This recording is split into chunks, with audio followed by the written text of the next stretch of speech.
Waiting, yeah. Now they'll be able to join. Okay, so you are recording the session? Yeah, it'll be on a cloud. I'll share you once the session's done as well. Yes, please. So I'm just giving a little bit buffer time to, everybody to join in. Just quickly. And once you introduce, I would then switch off my video because I don't want my face to be popping up when they look at the video. They look at that Yeah, thing, sure. Anything works. right? Yeah.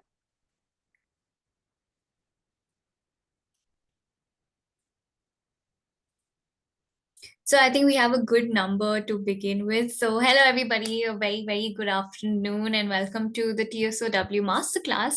And please feel free to introduce yourselves in the chat box where you're from, what you're doing, who you are, and what you're here to learn. And today, I'm really excited. I myself want to attend this session because I'm joined with a really amazing person. So please join me in welcoming Nirzari. I hope I got your name right. Nirzari.sen, a seasonal HR leader with over 22 years of expertise in spanning diverse industries from startups to Fortune 100 giants. As a total reward specialist, a CHRO, she has led 60 plus compensation and benefit projects across multiple regions and has trained over 500 HR professionals globally.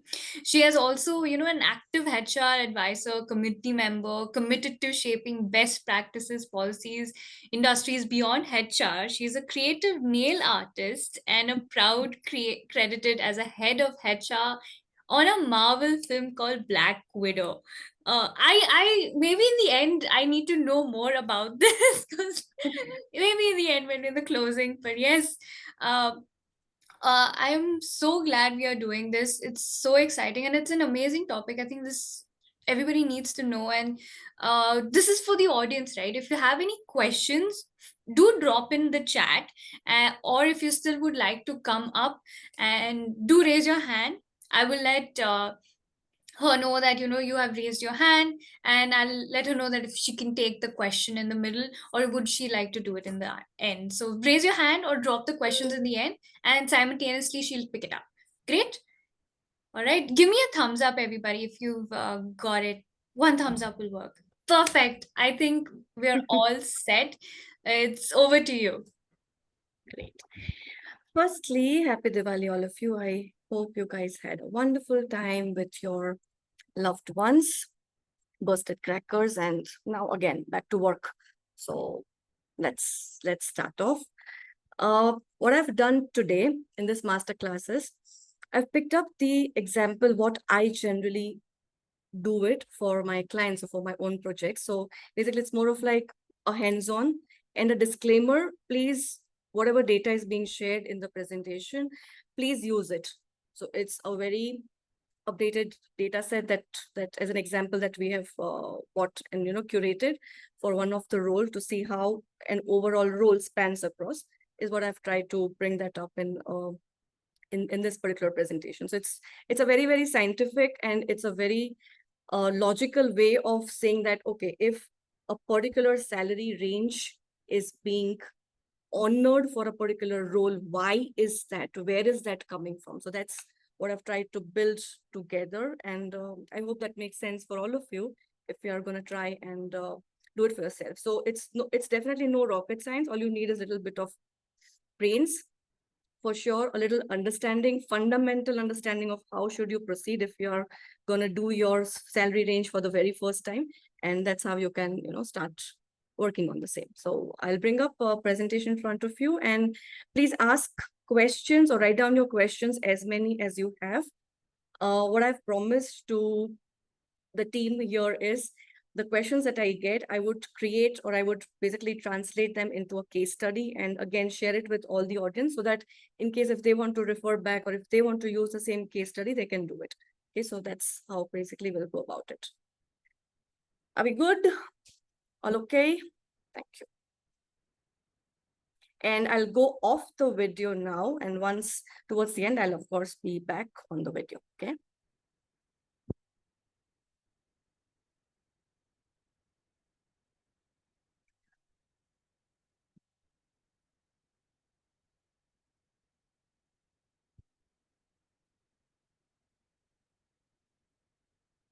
Okay, you guys can see my screen. A little thumbs up would be okay. Perfect. Okay, so this is where I want to bring it up. Generally, when we start off or when we basically work on any of a role, the very first thing that you get as a question is, what is a typical salary range? What is it that you have to offer for this role? Now, when you say that as a question, it also typically boils down to what is your paying ability or what is the affordability of the company for that particular role. So again, those things would be like a condiment if you have to prepare a dish or if you're working on a particular role that you have. So that's how typically I've also created the overall flow for you. Okay, a little about me, of course. Sadia did speak about the overall work that I do not fit, but yeah, this is just a little brief about me. Now, this is where we have picked up this example. So what you see here in terms of industry, in terms of domain and job level, this is a curated list coming out of the kind of work that we do or the kind of surveys that we do or the curated basic surveys that we run and all of it.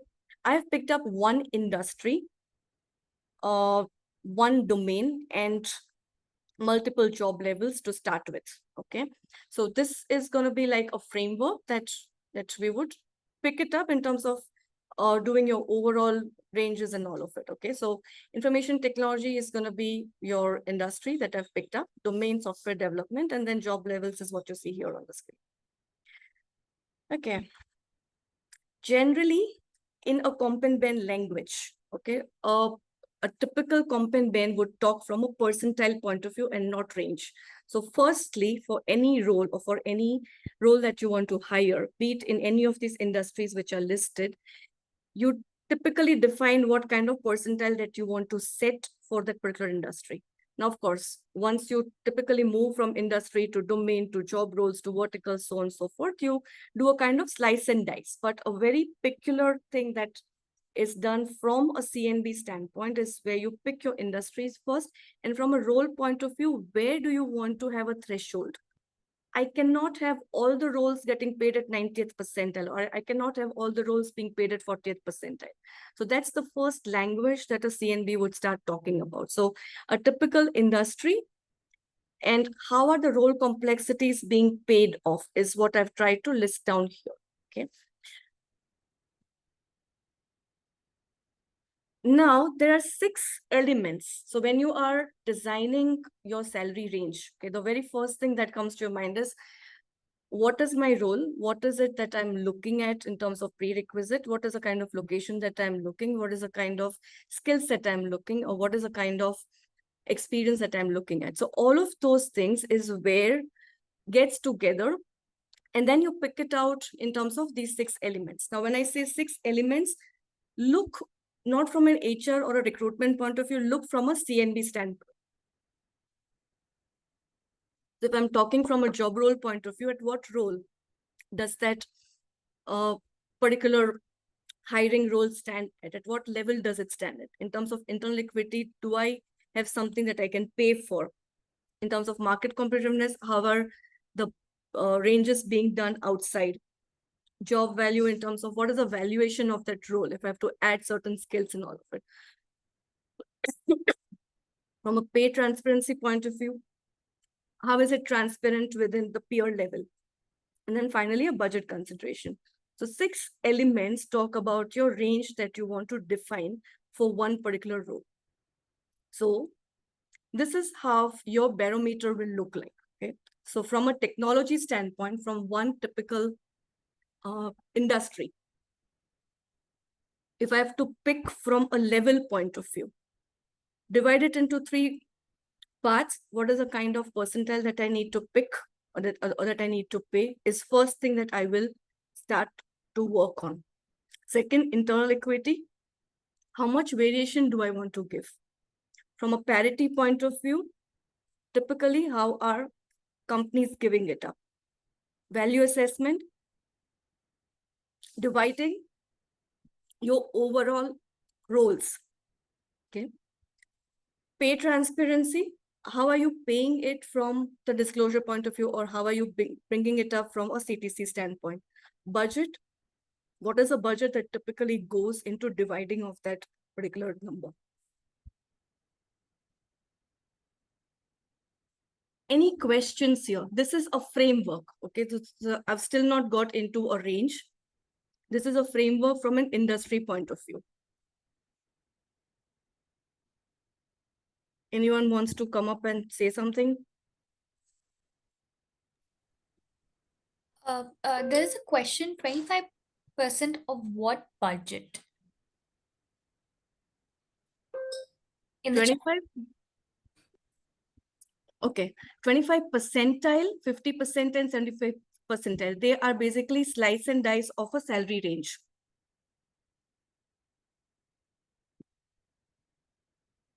Okay.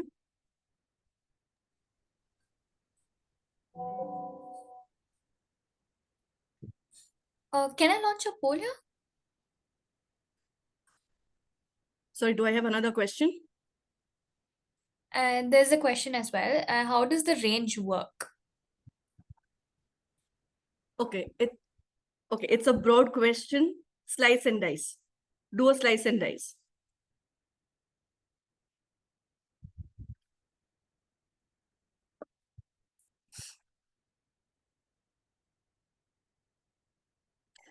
Okay, let's do one thing. This is more from an industry point of view. So this is a framework that's being done. Okay, now when I do a framework, what are my 6 elements that I will need to define what is my range for a particular role? Okay, so look from that point of view. Now, if I have to go one step down, this is how it will look like. So what I've done here is, from a domain point of view, what are my 6 domains within a technology as an industry? So if I'm picking up software development, if I'm picking up network engineering, or if I'm picking up cybersecurity, what do I need to create a salary range first? Apart from your job description, role description, I would need skills. I would need to understand what are premium skills that you are needing. Now, typically a role that I'm looking at, if I'm looking at a software engineer as a role, a typical set of do's and don'ts for that role is a preset. Okay. But what's important for me is, in that particular domain, what are skills that I will need? What is it that I will add as a part of the base salary if I'm working on costing of that role? So if I'm working on a cybersecurity, say, for example, what are my skills that I will need in terms of niche skills that I will need for that particular role? What are my premium skills that I will need? But out here, what you see, of course, they are listed in a very minuscule way because it's more about that particular domain. As in when that you go in terms of defining a role. So if I'm talking about cybersecurity as a domain, and then I sliced it down to say job levels, which can be your engineer, senior engineer, lead, manager, so on and so forth, the skill sets will change. The kind of recommendation for that role, the costing of that skill set will also change. Defining it into a niche and a premium will also change. So all of these things are then defined as a part of skill set analysis. So that's the next step, that you come down from here and you say that, okay, while I have certain skills here from a domain point of view, if I do a kind of slice and dice from a level point of view, how will every skill relate to? Okay. So while you define on all of these from a domain point of view, there are certain recommendations that you put in. If I have niche skills for that particular domain, say for example, cybersecurity, I have listed down certain niche skills. What I'm trying to say here is add 4.4% to the base salary recommended for the costing of a role. So as an engineer, in a cybersecurity domain, if these are skills that you require, please add another 4.4% to the base salary so that you can have a costing of those roles which are given to you. Okay. So basically what you do is basic understanding about skill sets. What are your premium skills? What are your niche skills? You add all of them that's required to perform that role. And then you add a certain percentage to the base salary so that you understand that you're giving a weightage to that particular role. So that's how you do a costing of a role. So these are certain indications that we get when we do a costing of a role. Okay. A simple example, while all of us are HR here, from an HR point of view. If I have to hire an HR manager, a typical skill set for an HR manager would be ABC. But now, if I want an HR manager with a compensation, benefits, and total rewards as an added skill, I will have to add those percentages which says that, okay, an HR manager with a generalist and a premium skill into compensation benefits is going to have an added percentage of say 3.7% to the base salary.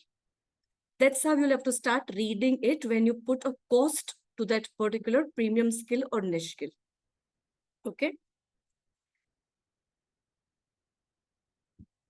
Now, how do you pick up on designing your salary range? Okay. So generally, once you are done with the framework, with those two first slides that you have, this is how typical your range spreads are done. So when I say range spread, what am I saying is, for an engineer with 2 to 4 years of experience, 4 years to 8 years. So that's your range spread that you want to have. Now that range spread is basically these percentages that you want to set. A difference between your lower and your higher scale is what you put in terms of your range spread. Now, the moment you start going up in your hierarchical role, the range spread has increased. It's because you cannot have multiple job titles or you cannot have multiple job roles. What you try to do is you try to create levels in that particular role. So say, for example, if director is a role for me, if I want to have an associate director, if I want to have a deputy director, if I want to have a specialist director, the ideal role would be a director. My range spread would be 85%. So from say 15 lakhs example to 40 lakhs. So this becomes my range spread. Now I can divide this into 3 different levels that I have put as an additional titles for that particular role. That's how generally your range spreads are given or are done the moment you are, or the moment that you work on a higher role that you want to have. The range spreads are generally skewed down at the start because you don't want to have too many gaps, or you don't want to create too many levels within that particular role. Reason one, you don't have too many skill sets. Reason two, you don't want to create those kind of titles or those kind of additional roles in that particular level that you are planning to do. So basically from that point of view is where you can try and build on your salary range. Now, the percentage that you see here, this is coming from how people have created a particular range. So when we have done a kind of survey, say within information technology as one of the group or with one of the industry, how are people spreading their own salary ranges for that particular role is how we have curated this. So if this is your domain and if you're looking at a lead role, or if you want to have a kind of range spread for that particular role, try and apply these percentages. Of course, on the left hand side, you can see how you can do it and all of it. So you can apply these ranges, and then you can see, okay, for a lead, how a 65% range spread would work for you if you have to build. Okay. So this is also one way of saying that, okay, for a range spread in that particular domain, this is how you can do a kind of range spread. Every industry and every domain will have a different range spreads. If you look from a manufacturing point of view, it's different. If you look from BFSI point of view, it's different. If you look from GCC point of view, it's different. So these ranges will differ as per your industry that you're working into. Okay. Now, typical example here, as I said, I've picked up from an IT or a high-tech industry or an information technology. These are typical percentiles ranges from an industry point of view. Okay. Now, industry sliced down into domains sliced down into hot skills is how you generally pick it up. So, for example, if I am picking up a industry which is information technology, IT, a general hiring percentile could be P75 to P90. A software development within that particular domain could stand at 75 to 90. depending on what skill sets are you managing. So again, it will all depend on what are you hiring or what are your key skills that you're hiring. And then typical your hot skills, how are they basically placed? So the moment you have your hot skills coming in, how do you want to hire for that role is how you'll have to see. Now again, you can go in a backward direction also, saying that okay, my hot skill is AI, I'm looking into a healthcare and administration as a domain and into healthcare as a industry. So how do I pick that up? So again, it's kind of a mix and match that you can pick it up. This is just a smaller list that I've tried to give here, or tried to say that, okay, these are hot skills available. These are kind of domains and these are kind of industries. So if you fall into this, you can pick this as an example. If you have any of these hot skills, you can pick that up also. So that's how your overall chart will look like if you're working from a salary range point of view. So I've still not come to a point where I am translating these percentiles into numbers. I'm still on a framework here at the moment. Okay. Now, this is an example that I've tried to pick up. Okay. Now, mostly all of us have some understanding about how an AI engineer or how our AI role works like, or how role complexity, that role would be in all of it. So this is one example that I have picked up. Okay, before I go forward, are you guys with me on this questions, queries? There are some questions in the chat though. Can you see it? And there are some questions in the Q&A box as well. Okay, let me bring up. There's one question in the Q&A box. Should inflation be taken into consideration while calculating compensation for an employee? And there are some questions in the chat box as well. Okay, I think right now I won't be able to go through all the questions. We'll take it up in the end. Okay, fair enough. We'll take the questions at the end, or at least if I can make sense out of what question is coming to me, I can try and create a case study out of it. So those things also I can do. Just a small request to all of you, please, whoever is writing a question, please write it in a way which is understandable and I can create a case study for you guys. Okay? Because if the question is weird, it becomes difficult for me to create a case study and help you understand that, okay, and answer to your question. So please do that. Okay, so this is one example that I want to pick it up where the role is an engineer, okay, skill set is AI, and the typical years of experience. So ideally, when we go out in the market or when we see a job description, the first thing that we see is the name of the role that you're looking for and the years of experience. Okay. Now, typical years of experience is what you write, but when you look from a CNB standpoint, the years of experience also correlates to the knowledge that you have for that particular role that you have to play. So if I'm looking at, say, 4 to 6 years experience for an AI engineer, I would typically go ahead and hire someone who would be at 8 to 10 years experience, where 4 to 6 years is an experience where they would have a working knowledge on that particular skill. Okay, so these two things are typically that you get from your job description, or you basically ask those questions from a recruitment point of view, or even if you're interviewing, when you say that as an example from years of experience that you're looking someone at 8 to 10 years, but typical years of experience that you need for that role or for that skill set is between 4 to 6. This is how you would see someone talking to you when you have to build on a role for the first time. So say, for example, we are building on a salary range for AI software engineer lead role for the first time. Okay. Now this is a case study that's given to us. So what are things that I will take care?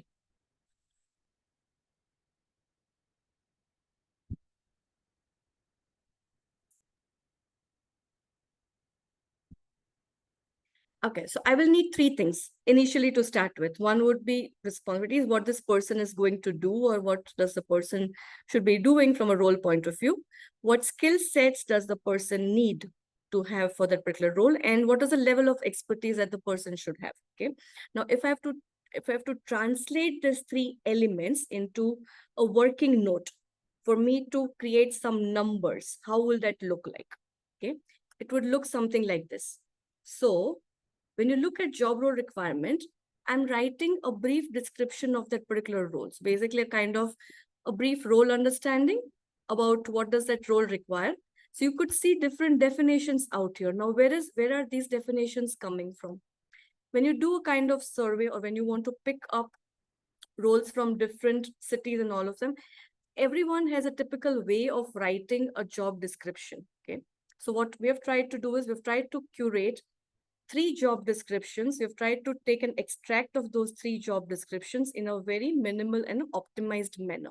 However, all of them relate to one intent, saying that, okay, let's build a salary range for a role which is AI with 8 to 10 years of overall experience and 4 to 6 years of a skill set experience. Okay.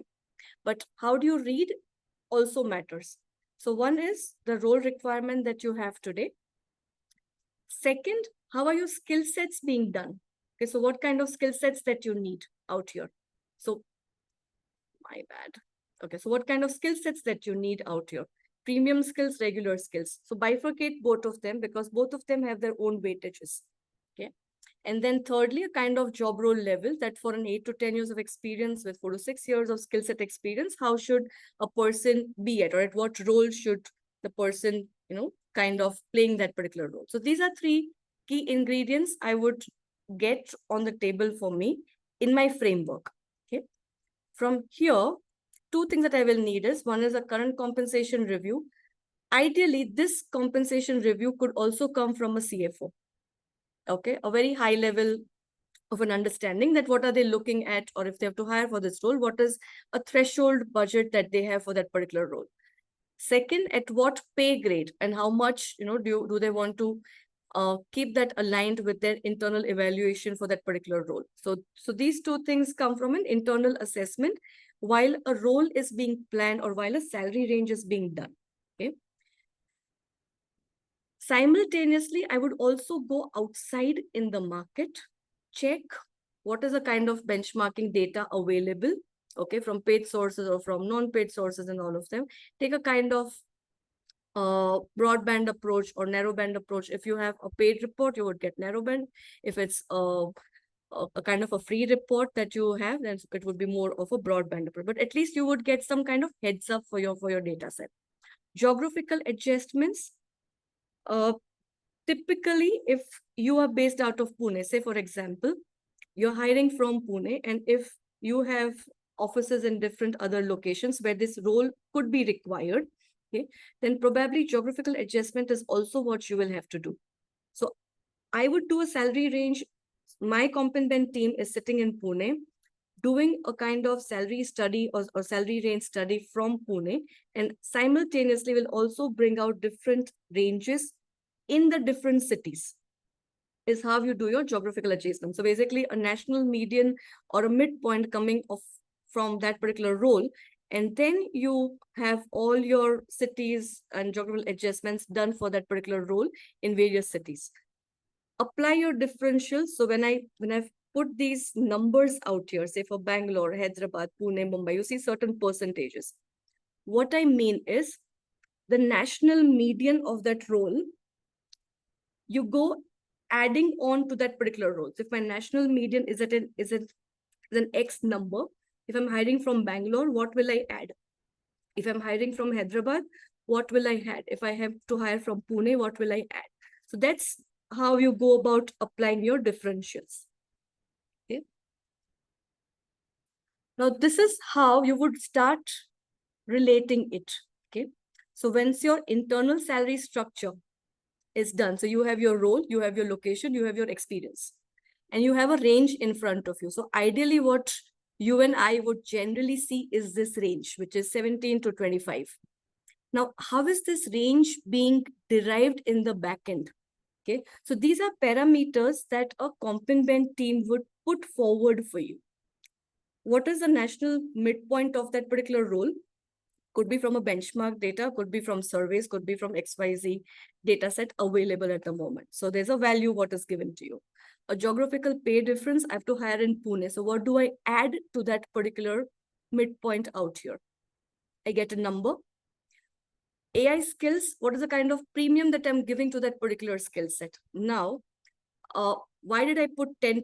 It's not because I love that number. It's because when we do a kind of curated data sets coming to us, for every skill set, what is the maximum percentage that you want to pay for that role? The worth of that role is what I've tried to put here. Okay.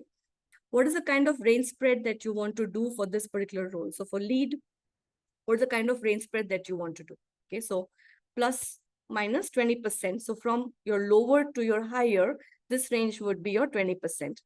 And now what you get is you're trying to create a salary range out of it. Okay. Again, look at all three numbers in a very isolated manner. It does not mean that I have to hire a lead AI in Pune with 8 to 10 years of experience and the range is 17 to 25. No. This is also what you get, or these are numbers that are still in the back end with the CNB professional still trying to understand that, okay, if I give 1710 as a midpoint, how will I create my range? So with all of these three numbers that you see, okay, you can still create a salary range using the same method that you have here or the same kind of formulas that you have here.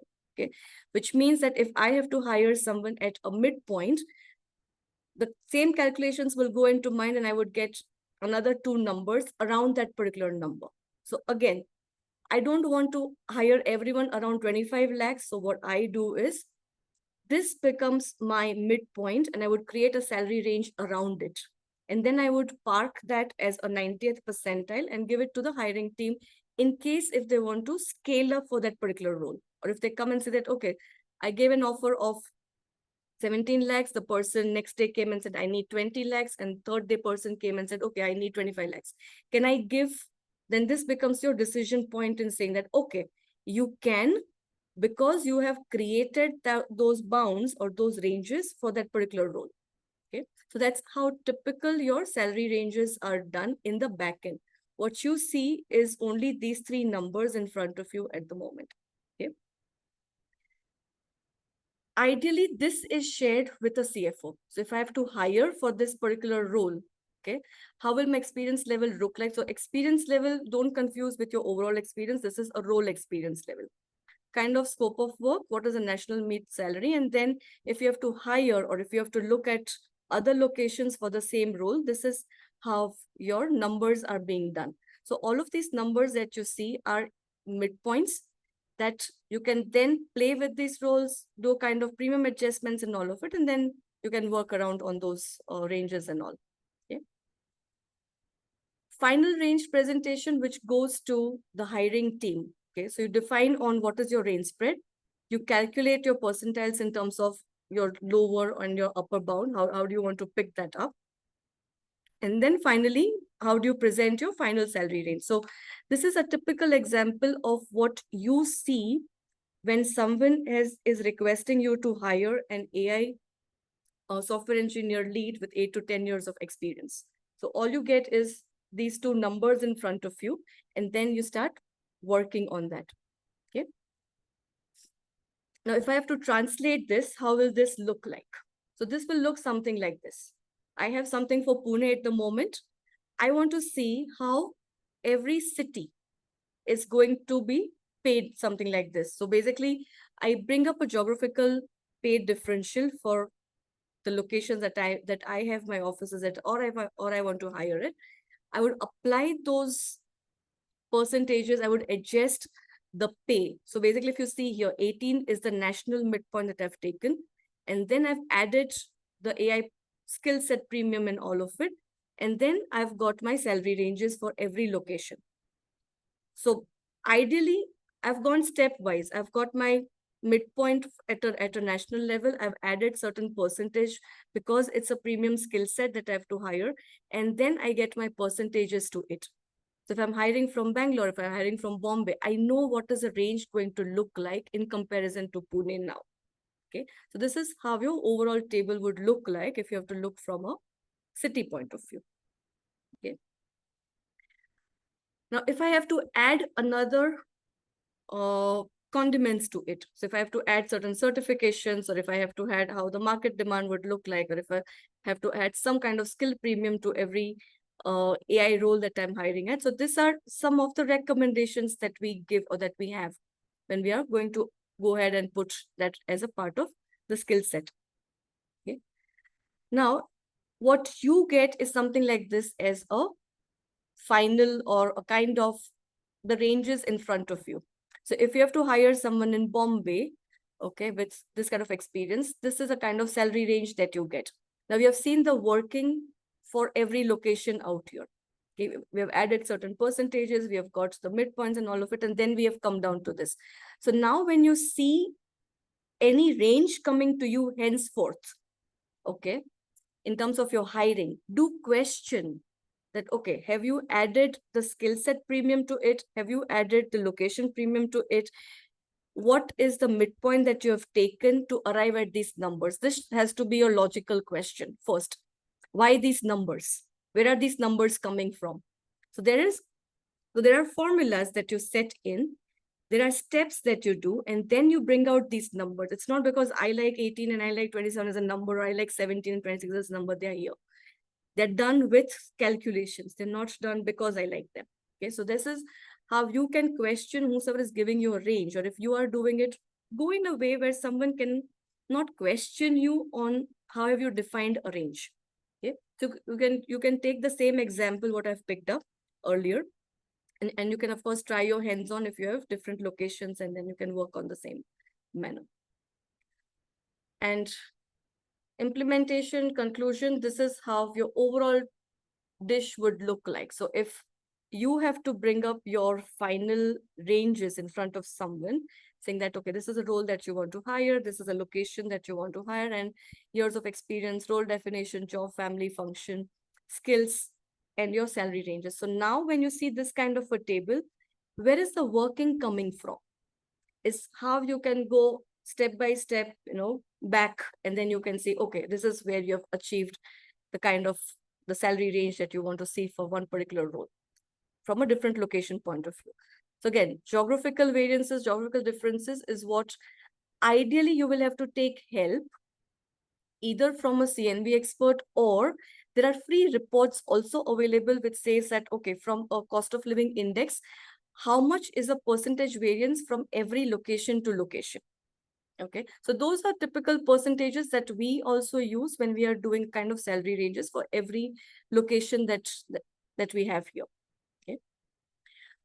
Questions, queries. I'm good, I'm done. So this is my team, or some of the clients that we worked with, industries, repositories, and all of them. And if you want to know more, of course, we can stay connected on LinkedIn. And yeah, thank you very much. Questions, queries. I'm well in time. I think so.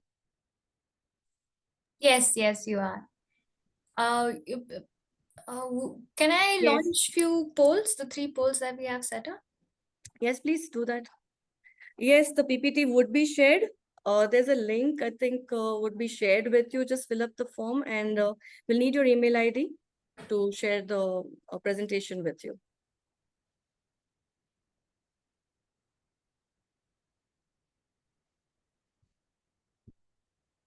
Hi, everybody. There's a poll launched.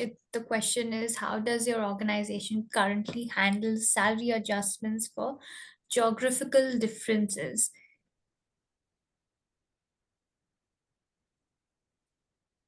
I think the most popular here, I hope you can see the poll, nirzari. You can see the poll, right? Yes, yes, I can. Yeah. I think the most popular bet is no adjustments for geographical differences.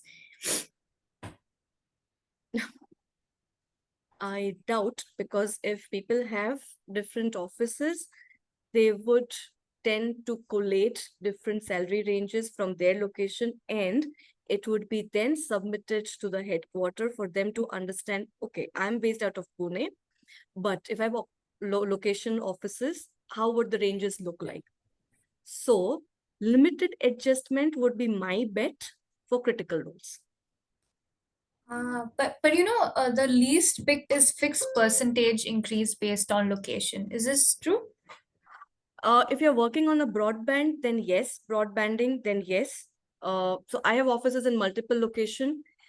I would go ahead and pick 17 to 25 as my range. And within that range is where I will hire from Bombay, from Delhi, from Bangalore, and whatnot. So that is also a possibility. But the moment you go into a slice and dice from a location point of view, you actually know the worth, or you get to know the worth of that role, what's being paid in that particular location. Like, for example, Salesforce. Okay. Now, I have worked, or I have done a project for an e-commerce company where Salesforce was one of their key tech stack. Now, if I had to hire in Pune, I was paying like a 3x, but the same person, when he moved into Salesforce from one company to another company in Hyderabad, it was 1x. So these things matter when you're looking from a location point of view also. This availability of the resource, the scarcity of the resource or that skill set is what would take a little higher poll. Okay. Great. In that case, I'll just launch the second poll as well. Interesting.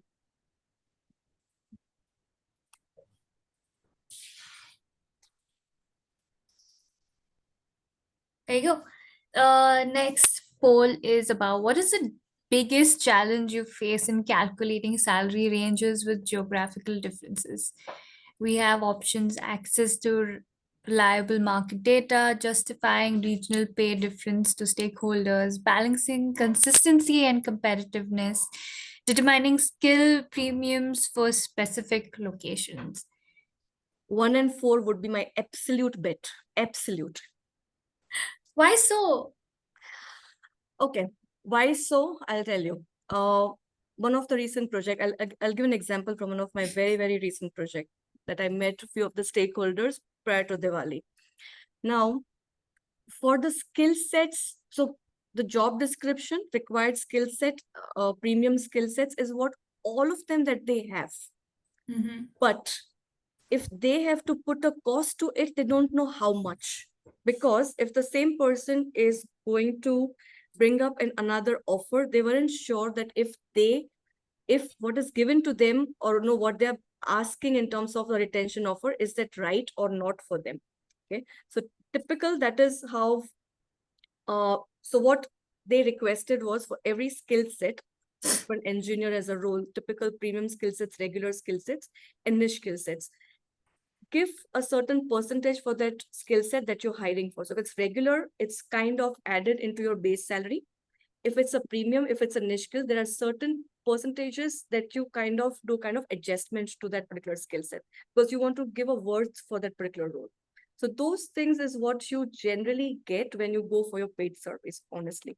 Uh, because if you try and find out, say, an AI lead role with 8 to 10 years experience and try and Google them over different job sites, you would actually get different numbers, but you wouldn't understand where are those numbers coming from. So basically a GCC setup could pay about 25 lakhs. A multinational settled organization could pay about 19 lakhs. A kind of service company could pay about 17 and a half lakhs. So, every industry or every kind of a domain will have a different salary range that they would be applying to. But why, how, is what they would have an internal calculation that they will take care of it. Makes sense.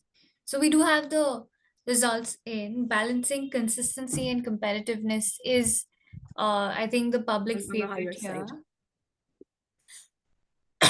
here.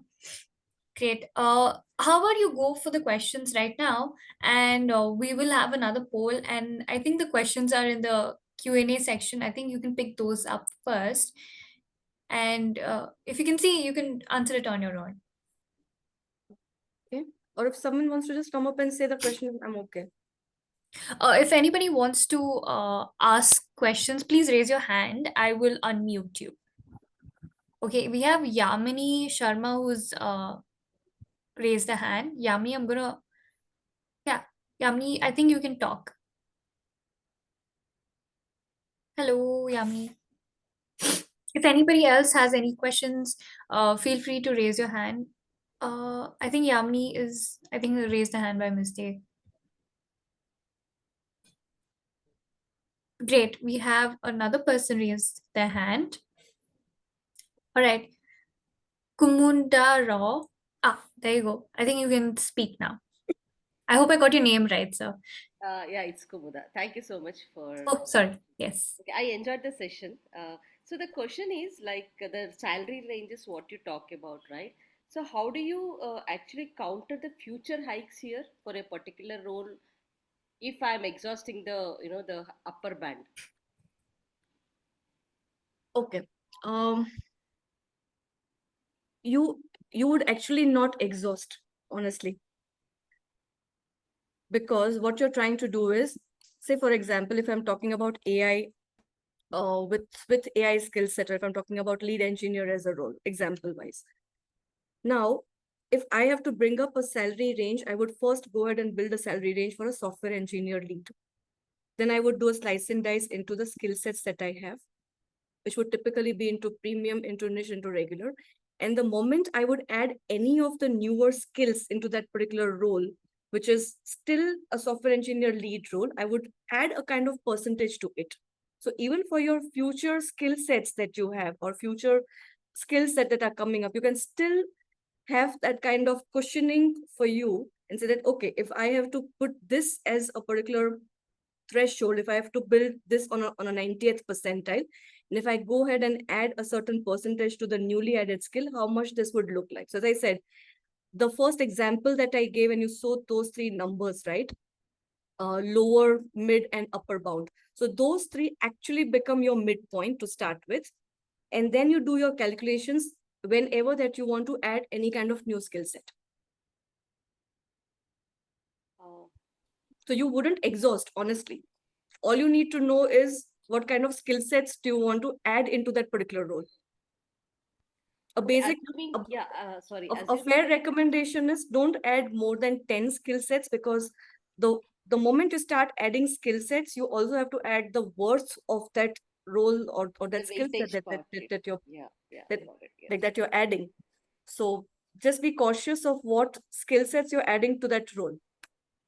got it. Yeah, thank you.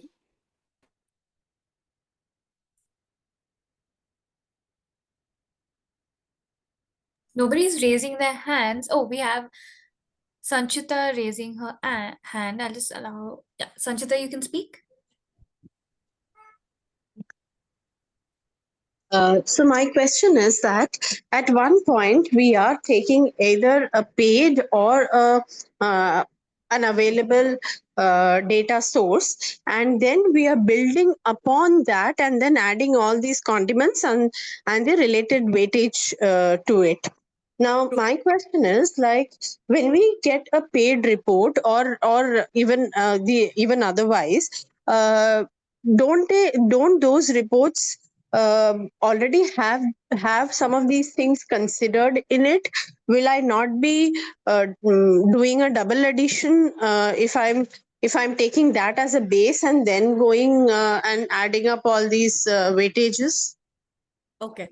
For example, if you go for a paid report, be it any compensation vendor, okay, they would ideally give you a salary range based on the job description, on the skill sets that you give as a part of a job description for them. Okay. So if, as a part of the role, if you have given them 10 skill sets, now if you want to add 11th one, you will have to do, or you'll have to add that worth of that role, okay, to the overall cost of the role that you're gonna pay. So if I have to hire an HR manager, I have 10 skill sets that are available with me. I've already got a salary range which is between 10 lakhs to 15 lakhs. But the moment I say that, okay, I need an HRIS specialist in that particular role, I will have to add the worth of an HRIS skill set and bring, the midpoint of that particular role, add that worth of that skill set, and then say, okay, now this makes sense for me, because now it's a combination role which says, okay, an HR manager with an HRIS certification, or a kind of a specialized role. So That's how typically a comp report would work. So if you are doing a comp report, a very first or a very typical thing that you should ask is, how are you putting the worth to the skill sets as a part of the job description that we have shared with you? How are you bifurcating them in a premium skill set, niche skill set, and regular skill set? Because if you don't bifurcate and if you just give me a kind of a range, it's as good as getting the same range from Google example. So yeah.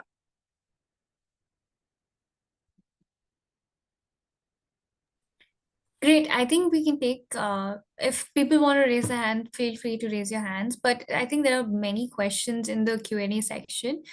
I think Kashyap, I hope I'm getting the name right. Kashyap, just have quite a few questions here. Oh, there's some in the chat as well.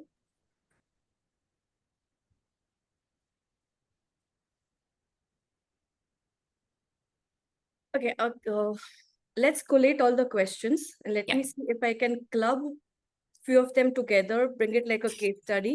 Okay, and if they're like uh, individual questions, I can create individual case studies. If I have to club them together to make sense out of those questions, I can do that.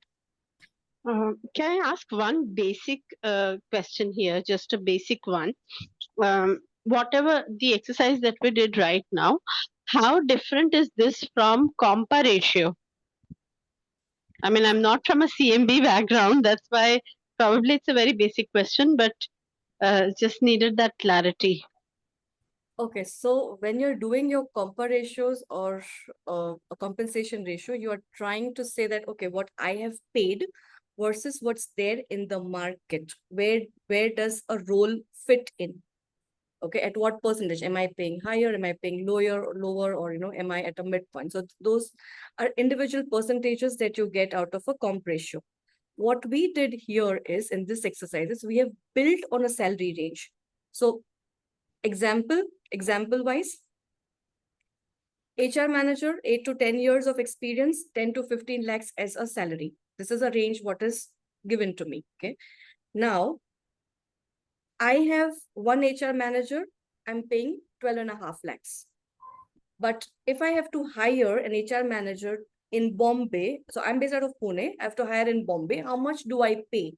Am I paying good? Am I paying bad? Is how I will try and understand that, okay, if I have to hire in Bombay, it could be say 14 lakhs for the same role. So how is my compa ratio? Is it like nearing to what I have as a midpoint or not? Or is it like, I have gone beyond, or if I'm paying lesser?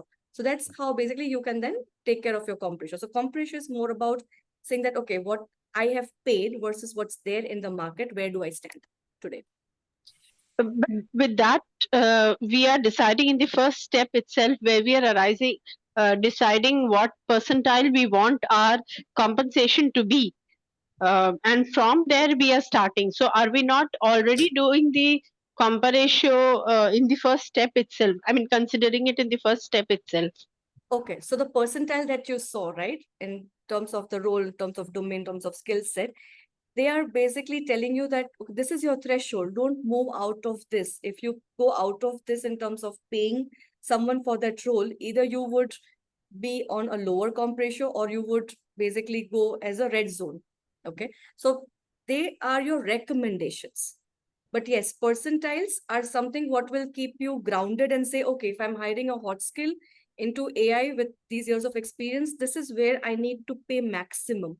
So if I have a percentile of 75 to 90 percentile today, it says that, okay, you can pay 60 percentile, which is fine. If your comp philosophy or if your company philosophy says that, okay, minimum of a 50 percentile is how I'm paying for that particular role. If you go ahead and want to pay 65%, go ahead and pay, because you have an additional skill set that you are paying, or that you need to bring a worth out of it.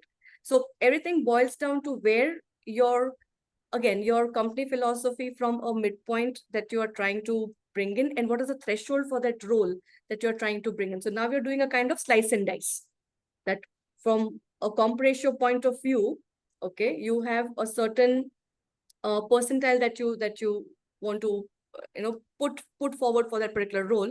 And then if you're adding certain skill sets, how do you want to map them up? So it's like the first step would be, okay, as a company philosophy, are you at what percentile do you want to stay, or for all your roles, or for your all your skill sets that you have. And then you do a slice and dice in terms of bringing up either if it's a premium skill set, or if it's regular skill set, or if it's a niche skill, how you want to pay for that role.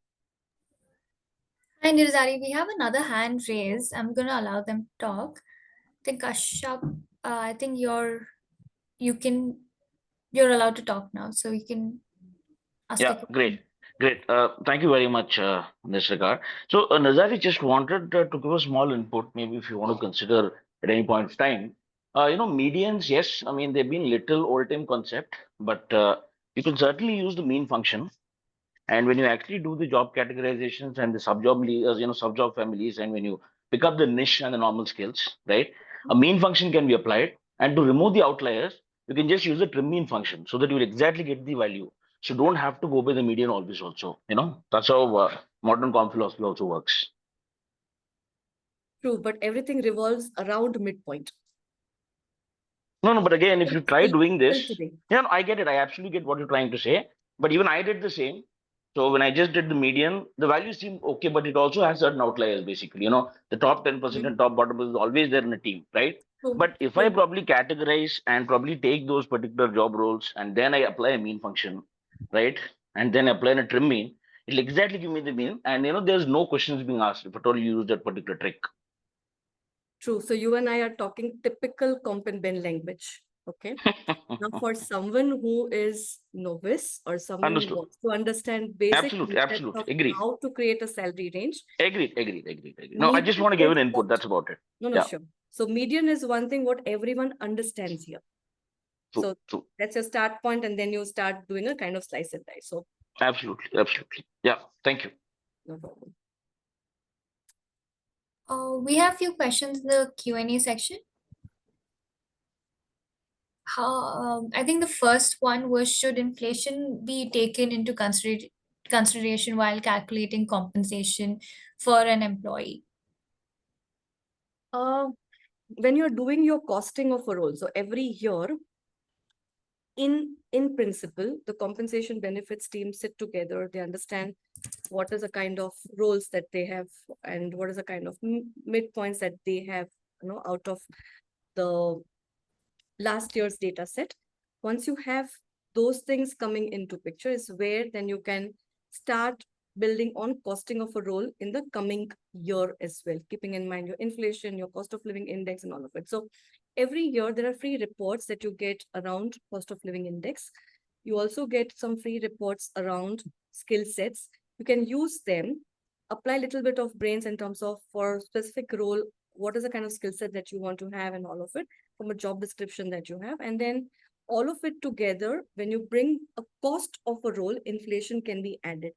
But again, how much or what is the budget for that role is where you can, you will have to put a threshold to it. Because generally, if you look at one of the slides, the budget, what you get is always decided from the EBITDA that you bring it out, or what you basically take care when you've done all your financials and all of it. So there are certain percentages that you divide in terms of your salaries, wages, and then salaries, wages are then again bifurcated into your roles that you have, further bifurcated into what kind of regular skill sets or premium skill sets that you have, and then so on and so forth. You take care in terms of your deciding of your salary ranges. So if you have to build in inflation percentage, just be cautious of the cost. It shouldn't happen that you get a bounce back from your financials or your CFO, that who's managing the overall budget for you. Just picking up another question from Ramya. How do we arrive at the percentile to apply for skill set premium, and why 10% AI skill premium? Okay. So one of the slide which had barometer for every industry, domain, and skill set, those are basically what we have gathered out of the curated list or a kind of a curated surveys that we do. Okay. The percentage that you see is again a kind of a question that we raise when we release our survey, saying that, okay, for a skill set or for, say, example, an HR manager, I'll take that typical role. If a compensation or a range for an HR manager is between, say, 10 lakhs to 15 lakhs, if I add a certain skill to it, if that's a combination given to you, how much will you pay? So within the surveys that we build, there are certain percentages that are already given, are pre-feeded. And based on that, those percentages people pick and choose. So that's how we curate the data set.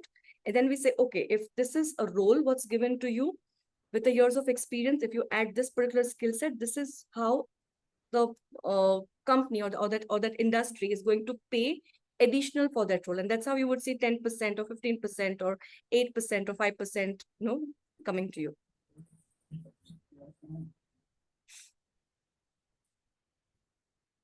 Are there any more questions, folks? Because I've actually lost few questions in the chat. So if we missed out any questions, if you guys want still the answer, I think Sanchinta has raised a hand. I'm gonna allow her to talk. I think she can speak. Yeah. So, where can we subscribe to get these free reports that we are talking about? Okay, so there are a couple of sites who does this on a regular interval. Okay. I can share the list of those names, and then you can, of course, subscribe to them. But there are a couple of companies who bring out these yearly reports or these annual reports and tell you that, okay, how is overall cost of living index, or what skill percentages and all of it are there. So I can share those sites with. Okay, so we can collect it along with the presentation. I will have to build, so not along with the Okay. presentation. You'll have to give me some time, because I'll have to Okay. ask my team to get all those information, and then probably I will share it. Okay. Okay. So Something that comes right at the top of your mind, the top one or two. The recent one that I had referred, or basically I had got a hang of, was from a salary.com, but of course it was a paid report that we had applied for. So basically we work with a lot of comp vendors, and we exchange a lot of data sets and all of it, and we take a lot of reports, we buy a lot of reports and all of them. So this was one of the report that we had bought. So that's Okay. what I can think of right now at the moment. Okay. Any more questions, folks? Any more hands? You can raise your hand if you guys want to know. And I think I've shared a form for the PPT today. You guys can click that link, register yourselves, and I think the PPT will be sent to you guys. So anybody has any more questions? Any questions that were not answered, could you just ping them back in the chat? Okay, there's a question that's come here is how to understand the percentile in salary language, how to derive formula, is it different from percentage? Okay, refer to the example that I have put in the presentation. Okay, try your hands on. CNB is a topic where until you don't get your hands dirty, you would not make sense out of it. Trust me. So if you really want to try, take that as an example, and you can use whatever that's given in this particular presentation, because this is what I've tried to curate from my existing projects, or what we have actually shared with few of our clients in terms of when we were doing a kind of a project with them. So you can use that particular thing, but the way it is explained, try and do in a similar way, and see how does it make sense for you. Kumunda has another question. Are there any automation tools for this? Automation tools, not that I know of, because all automations tool would actually throw up data in front of you with the name of the role, years of experience, location, and I would bring a kind of salary range in front of you. But what Mhm. skill sets or what other condiments for that particular role that you need in terms of hardship allowance, in terms of the movement and all of it. So basically those things are that you'll have to add manually. You would not get everything pre-feeded in an automation tool. Let's see. We have another question from Sana. Actually, she has two questions, but I'll club it up.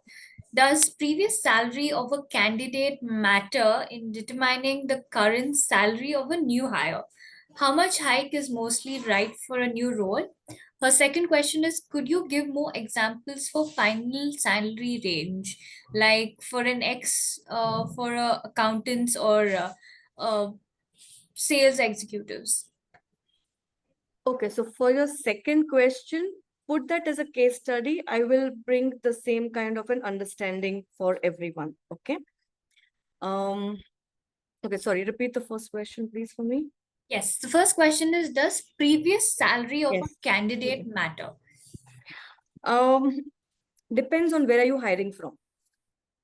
So what is your base location that you're hiring from? So as I said, if I'm based out of Pune, but I am looking at Salesforce to hire, what is the kind of skill set availability that I have in Pune is one aspect that I can think of. If I'm hiring or if I have to get that person from Hyderabad, what are the kind of salary ranges in that location? And then I would determine whether the Pune and Hyderabad, what is the location variance and how much do I pay more for that person so that when he comes down to Pune, he shouldn't be an outlier for me. So that's where the upper bound will help me to understand, plus the percentile range of that particular skill set will help me to take a call if I have to hire for that role. Okay. And her second question, could you give me more examples of the final salary range? So as I said, give me that as a case study and I will put that up. Okay, got it. Yep.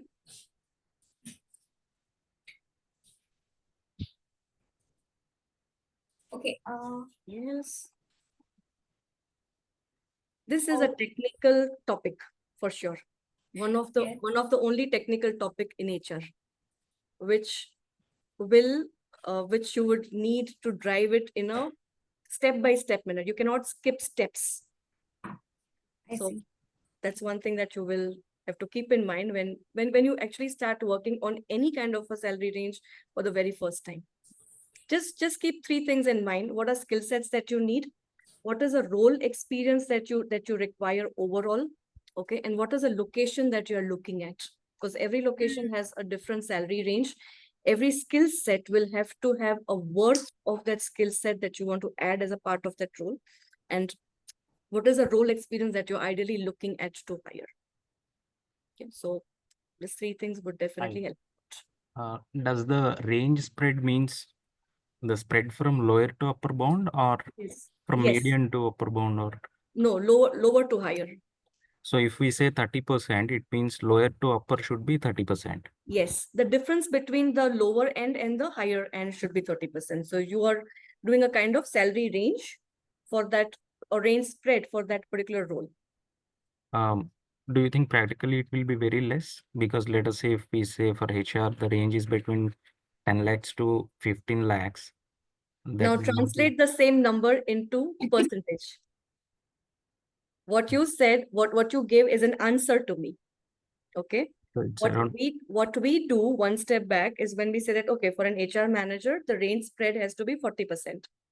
Example. Okay.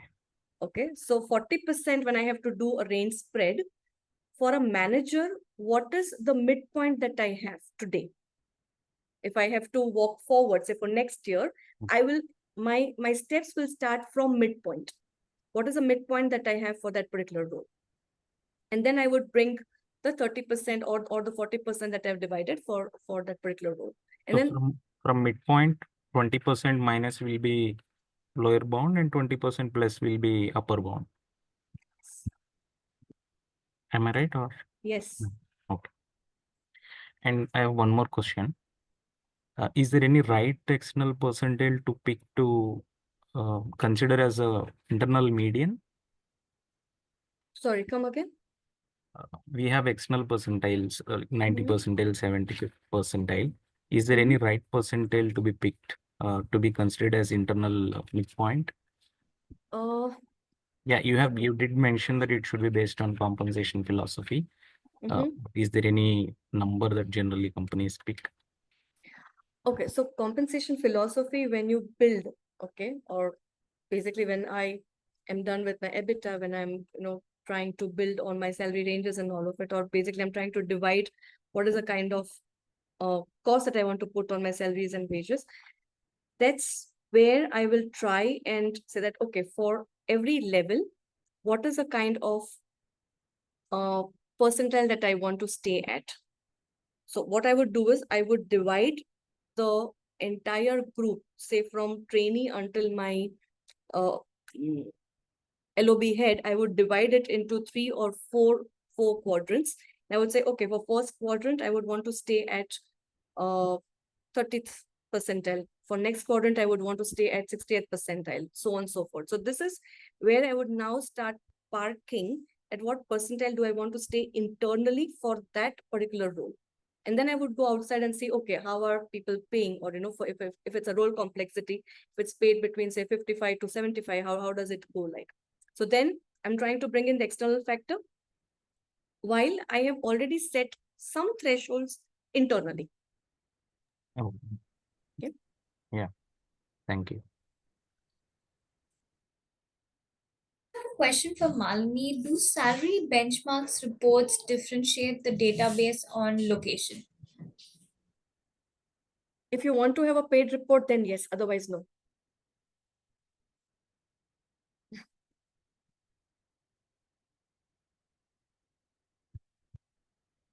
So any more questions does anybody want to ask? Please raise your hand or drop in the chat. I'm just checking the Q&A section. When you want a paid report, uh, do you suggest the reference competition to the vendor or to benchmark against, or how many is too many? This is an anonymous question. Sorry, I didn't get the question. So the question is, when you want a paid report, do you suggest the reference competition to the vendor to benchmark against? How many is too many? How many is too many? As I'll in, just drop the question again in the chat. sorry, still confusing for me to reply. If I Yeah, I've may dropped it add in your that, chat. Okay. maybe in terms of choosing the number of companies to benchmark with. Okay, I guess. okay, got that. So typical, if you're looking at doing a kind of proper compensation benchmarking, at least you should have 30 companies, at least, to look at. So now it could differ in size and shape. So you can have some companies which are like, between 100 to 500, 500 to 1000, 1000 to 2000. So that's where you can try and collate those numbers and then funnel it down to top 15 companies who correlates to your domain.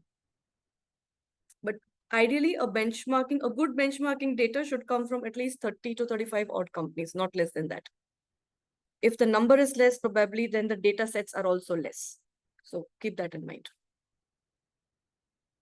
There's a one last question in the Q&A box. It's from where do we get the national medium salary? Okay, where do you get the national median salary? Probably you need to have friends in CNB. Okay, so generally when you get free reports, okay, the very first thing that these reports generally publish is a kind of a broadbanding number from a location point of view, and then they drill it down to the role point of view and all of it. So when you see this particular numbers coming to you from location point of view in a broadbanding manner, pick the midpoint of that particular location. And that can be your starting point. If you're not going for a fancy paid report, that could be your starting point. Okay. Sana, just answering your question, yes, I will be sharing the link of this session once it's, rendered from the cloud, and I'll send it in the last announcement that I did on Slack, in the announcement channel. Yeah, that's for everybody. Awesome. Any more questions before we wrap up? I think we'll take one last question if anybody has. Or if we missed, if anybody has anything, raise your hands or drop in the Q&A box.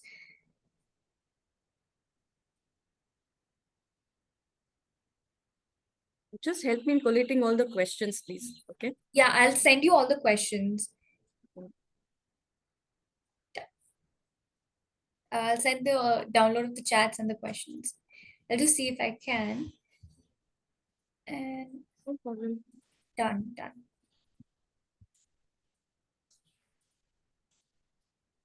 Anything else, guys, or should we disperse? Done. I think, this is a wrap. I think we have been on time itself. That's it. I think I think we've gotten a good feedback. Hello. I'm not sure if I'm audible. Oh my God, my camera was off. All right, thank you, Nirzari. I'm still hesitating to take your name, but I hope I get it right. Thank you, Nirzari. I mean, what an amazing session, and we have gotten already a great feedback about how good this session is. And to everybody, I will be dropping in this recording in the last announcement. Post that went in the announcement channel. I'll just drop it in the thread, and Nizari is in the Slack community, so you can directly ping her. I hope they can with any further questions or any queries you guys have. She's an amazing person. I love talking to her. I enjoyed the session, and it's lovely hosting you today. I'm pretty sure if there are any further questions, they can directly reach out to you. And about today's PPT, there is a link in the chat. I'll just repost that.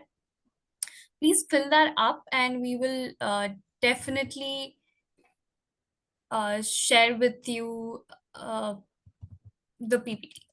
There you go. Just reposting the same. Oh, there you go, everybody. I think I've posted in the chat as well. So everybody feel free to post, thank, and I think that's a wrap. Nirzari, any last statements, any closing statements from your end? Good session, but I know it was very technical. My only suggestion would be to all of you, please, if you really want to try your hands on, take one example, build in the way I have built in those 6 steps, and I'm sure you would at least get some heads up to start with, or at least some clicks and lights to start with, or refine your own way of looking at the salary range. But ask questions when you just get a range. That would also help you to understand, okay, where are these numbers coming from? These are no magical numbers. It's not I like, you like. It's like driven in a very scientific manner. So ask a lot of questions when you see numbers. If you don't mind, would you want to answer another question? I think Sanchita has one question. Sanchita, you can talk. Sanchita, you're on mute. Yeah.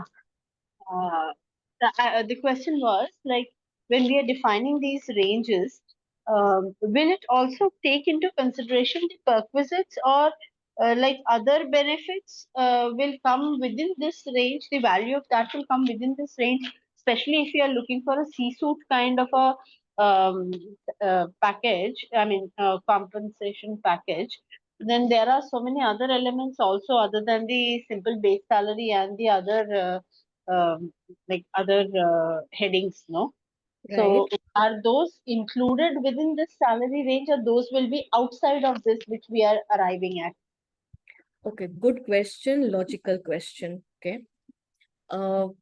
What you said, or what your question is, it's more about a compensation structure.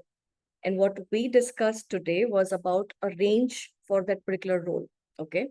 So the moment you say that I want to hire a C-suite, the range will only say that, okay, this is a base salary. This is how range for that particular role would look like. Now add all your condiments to it. So if you want to add some kind of variables to it, if you want to add some kind of traveling allowances to it, or any other perks, benefits that you want to add, gets on top of that particular role and not within that particular range. Okay. Okay, so this is basically the base then.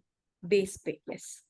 You Okay. always start with a base pay because rest of your condiments gets added eventually. Hmm. So when I say No, base pay, the I'm talking salary about the is guaranteed structured. cash. I'm talking Okay. about guaranteed cash. Okay. Okay. Which is your monthly guaranteed cash that you're supposed to get, is where your first starting point would, you would basically start from. And then you Okay. add So all if your we have, additional if we condiments. are giving ESOPs or something of those things, sorts, those things are, I mean, when we are making the salary compensation structure based on this data, suppose we have arrived at, assuming that we have arrived at a 2 CR for a particular senior role. So now, of that 2 CR, this salary structure will also have ESOPs in it. So this ESOPs is, the value of that ESOPs is within this 2 CR or outside of that 2 CR? Within. Within, right? Huh. Within, yes. Okay. Because the guaranteed cash for this particular role could be about 85 or 90 lakhs. Now what you're doing is you're trying to add those additional components to it from a role point of view. Yeah. Yep. Yeah.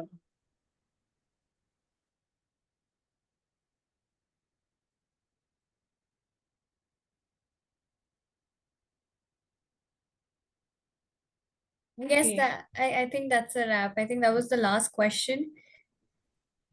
Any more question? I think we've been good for the day.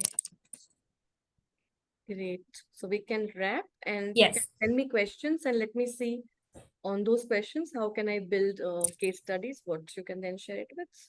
Done. We'll definitely do that. Okay. Thank you so much, Nizari. I mean, what a pleasure to have you, and a pleasure to have everybody stay back. And thank you so much, everybody. Have a great day. Have a lovely week. Pleasure. Awesome session. Thank you so much, Nirzari. This was really, really helpful. Oh, Thanks. thank you, everybody. Bye bye.